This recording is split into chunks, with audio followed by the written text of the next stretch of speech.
Ngayon ay pupunta tayo sa Camarines Elementary School para mag-interview ng isang professional teacher. Pumasok ng gangsta sa edad ko 14 years old. At tanungin siya sa bagay-bagay.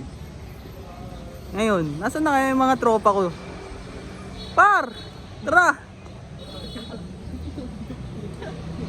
Tara! Hi guys sa vlog ko guys.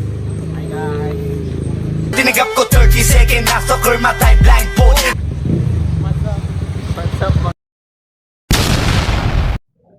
Magandang araw po ma'am. Din po. Pwede niyo po ba kayo pakilala? Ako nga pala si Bilang Rossi Dogo sa Munisipyo. A grade 6 teacher and then subject ng tutuan ay math and science. Ano pa? 23 years in service in public school. Hindi matagal na rin. Hindi matagal naman. Maputi na yung buho ko. Pwede niyo po bang i-kwento kayo ba kayo sa paano po kayo nagsimula sa pagtindahan sa pagtuturo? Choice ko naman kasi maging teacher.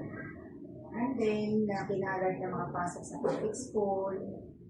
Tapos, ayun, simulan na. Since day one na nagturo ako sa as public school teacher, parang hindi naman ako nakaramdam ng nagpagsisisi. So, sa tagal niyo na po nagtuturo, naka-encounter na po ba kayo ng, or may bagay po ba kayo na madalas na ginagamit na na-develop po ngayon? Marami. Hindi po ba kayo nagbigay na? Sa classroom, yung gamit ng makabagong technology tulad ng TV. Meron kami sin TV. Ano yung paggamit ng PowerPoint? Tapos, ano ba? Yung paggamit ng speaker para pag napaos kay naririnig mo ng mga bata. Kumbaga yung pagtuturo mo same pa rin, malakas pa rin ang boses. Kasi importante sa public school na malakas ang boses mo dahil sa dami. Kumbaga ng dati po, Sa pagsusulat, sulat ng tuwa. blackboard, and then Manila paper. Ngayon po, nakakalaan na po.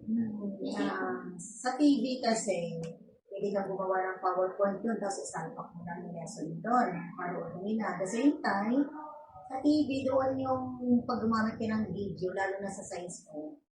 Kailangan mo kasi talaga malipakita kasi tulad sa lesson namin sa grade 6 is about body system. So, kailangan pakita mo yung mga parts ng body, nakikita nila dito lang ng picture na ma-visualize nila yung gusto.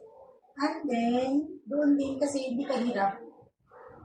Sa blackboard, hindi ka mapagod. Sa blackboard kasi nakakapagod magsulat, diba? And then, the same time, chalk kasi delikado yung sa teacher. Kasi nagkadalasan nila. Noong unang panahon, madalas ang teacher ay nagkaroon ng sakit sa bata. Sa lunday ng chalk. And then, pencil pen. Kasi kung sulat ka sa paper, syempre naamoy mo yung pencil pen. Pero ngayon kasi, ang mo lang is kailangan mo lang ng internet. Siyempre, sa loob ng klase, kailangan mo ng TV. Sa salpak mo yung PowerPoint kasi, pag sa TV mo gagawin mo siyang video. Tapos para dire-diretso yung flow, pwede mo rin siya i-save as picture para yung sa TV, pwede mo rin siyang tawag ito yung sunod na ika-plastic picture. Paano po ninyo ginagamit ang bagay na yun? Ano ang mga limitasyon o hirap sa paggamit? Unahin ba natin sa blackboard? Sa blackboard kasi mahirap kasi tulad ang first year in service ko talaga sa ganito. So kapag marami kang isusulat, limited na yung isusulat mo doon and then mag-aantay ka matapos yung mga bata. So haba yung oras, di ba? And then yung sa chalk, so pag marami ka rin kuskus ng chalk, yung tawag mo?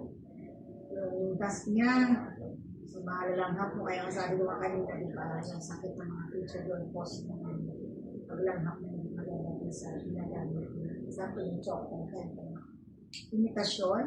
Doon naman sa sa makabago naman, syempre nandun na pabilis ang ano namin, yung pag-deliver ng lesson. Yung limitasyon doon, siguro pag walang internet.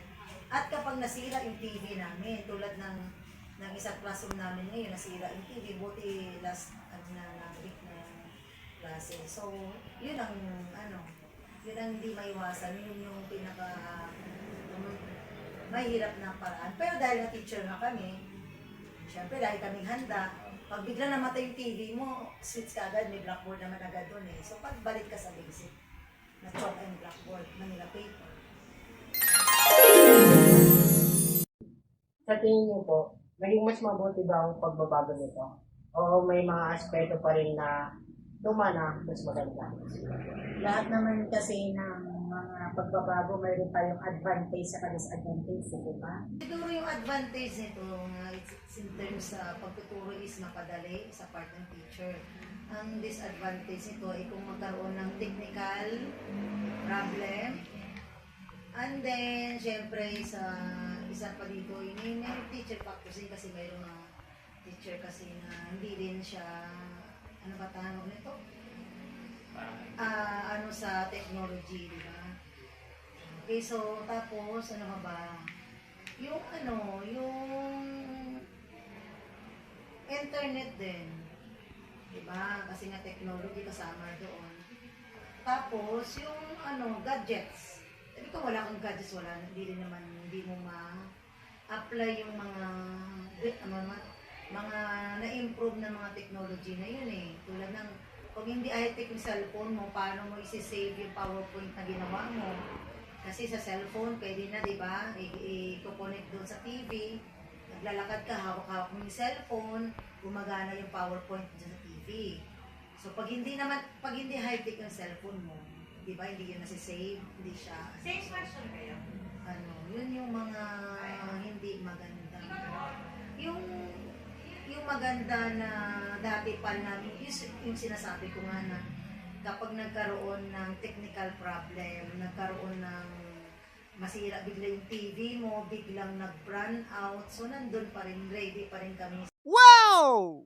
Bigyan po kayo ng pagkakataon. May gusto po ba kayong ibad-ibad o baguhin sa kasalukuyang version ng mga bago?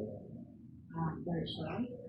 Siguro yung, pwede ba yun? Yung isang ganun mo lang, lalabas na yung lesson mo doon. Tapos yung siguro yung mga sa TV namin, hindi ka na kailangan gumamit ng remote. Ang tawag doon? Touchscreen na rin. Tapos, sa PowerPoint. Sa PowerPoint kasi marami ng di ba, mayroon na tayong Canva. Ano pa ba? Marami pa umuli ngayon na bago sa mga ganung yung high-tech na mas high-tech na mga tawag nito. Yung program na ini-insert sa PowerPoint, yung gumagalaw-galaw yung mga dati kasi, di ba, ang PowerPoint lang. Yung mga, kung anong nilagay mo na drawing na doon, ngayon marami na, di ba? May gumagalaw-galaw na, pwede na makita yung bumabaliktad-baliktad yung picture, di ba? So, yun. So, marami pa. Alam ko marami pa kasi tulad ninyo, pag kayo nakagraduate, mag-develop kayo ng mga program na mas mapadali lalo yung pagtuturo ng teacher. Baka mamaya wala nang teacher eh. No? So ayun guys, nakakatapos na namin interviewin si Ma'am Rose. Thank Thank you, Ma'am Rose! At talaga naman naging makabuluhan ang ating interview. Sana marami kayong natutunan. Bye-bye!